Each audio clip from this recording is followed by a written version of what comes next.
Berbicara kepentingan ya, saya maksudnya tidak menunjukkan saya pakai garam ini supaya sampean beli ke saya, itu tidak.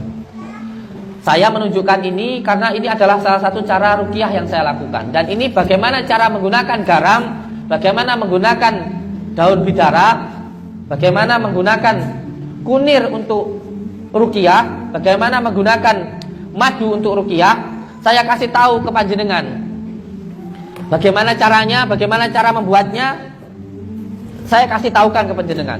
Jadi bukan berarti saya itu membicarakan sesuatu untuk kepentingan saya. Saya membicarakan tentang sedekah. Saya tidak berharap panjenengan bersedekah kepada saya. Kan ada ustadz yang ceramah tentang sedekah tapi nyuruh sedekahnya ke dia sendiri nggak pernah sedekah. Ini bahasa kepentingan. Saya insya Allah tidak ada kepentingan tentang hal ini.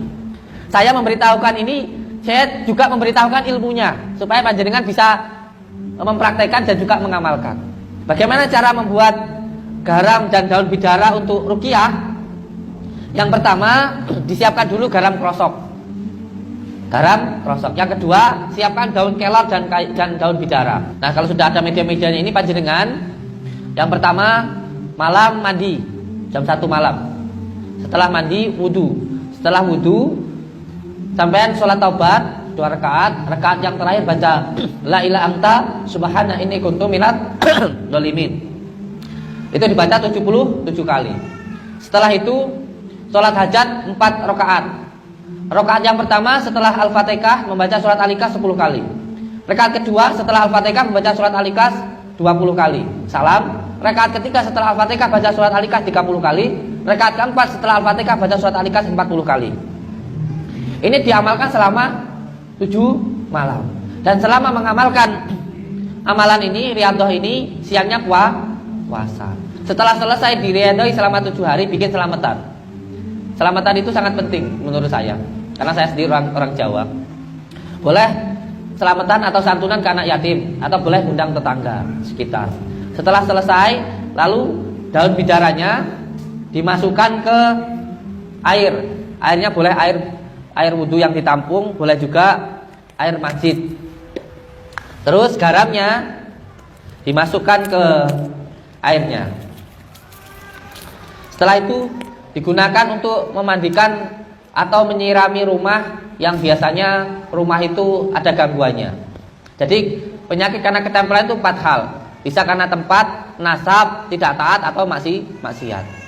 Nah, cara untuk menggunakannya, baca dulu Al-Fatihah. Bismillahirrahmanirrahim. Alhamdulillahirabbil alamin. Arrahmanirrahim. Maliki yaumiddin. Iyyaka na'budu wa iyyaka nasta'in ihdinas siratal mustaqim siratal ladzina an'amta 'alaihim ghairil maghdubi 'alaihim waladdallin. Amin. Terus setelah itu baca sholawatnya. Bismillahirrahmanirrahim. Allahumma shalli wa sallim wa barik ala sayyidina Muhammadin nurid dzati wa syari sarifi sairil asma'i. Saudara-saudaraku ya Allah, hilangkanlah semua gangguan ikatan yang mengganggu, yang mengikat di dalam diri saudaraku ya Allah. Gangguan yang dikarenakan tempat, nasab maupun maksiat ikatan yang dilakukan oleh orang sebelum beliau atau beliau sendiri maupun oleh orang lain, penyakit yang disebabkan oleh ain, ketempelan maupun sihir. Dengan izin-Mu ya Allah, dengan ridha-Mu ya Allah, dengan kalimat la ilaha illallah Muhammadur Rasulullah, hilangkanlah ya Allah semua gangguan ikatan penyakit tersebut. Innama amruhu idza arada syai'an ayyaqula lakum fayakun. Subhanalladzi biyadihi malakutu kulli syai'in wa ilaihi turja'un. Allahu akbar, Allahu akbar, Allahu akbar. Lalu disiramkan untuk orang yang mengalami gangguan sihirnya. Mungkin orangnya ini, ayo dibantu saya, dibantu sini. Kita siramkan daun bidara dan garamnya ini untuk orang yang kira-kira mengalami gangguan sihir. Pak, insya Allah kalau memang di dalam dirinya ada gangguan sihirnya, atau gangguan jinnya, insya Allah akan ada reaksinya. Tapi jangan sampai mengharapkan reaksinya ya.